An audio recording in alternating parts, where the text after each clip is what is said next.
यहाँ पर हम लोग बंगाल में स्पिरिचुअल अवेकनिंग प्रोग्राम हो रहा है और इस प्रोग्राम को केवल एक कलीसिया नहीं कई कलीसिया मिलकर कर रहा है। साथ में अलग अलग चर्चों से है, अलग अलग डिनोमिनेशन ऑर्गेनाइजेशन से है और अलग अलग चर्च से पास्टर लोग आए हैं। इवन कि हम लोग आप लोग देखिए रहे, ये जो कैथोलिक का रोमन कैथोलिक का स्कूल का ग्राउंड है, सामने एक चर्च भी है। तो फादर भी हम लोग का साथ दिया है इस प्रोग्राम को करने के लिए।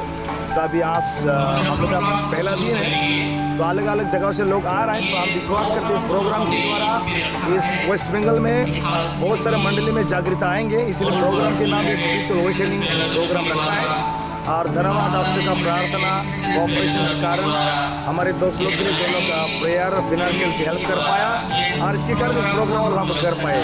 धन्यवाद। इस प्रोग्राम को हम लोग केवल इतना ही किया, यहीं पे नहीं, आने वाला दिन इस तरह करते रहेंगे अलग अलग स्टेट में, अलग अलग जगहों में। तो धन्यवाद आप सबको ईश्वर।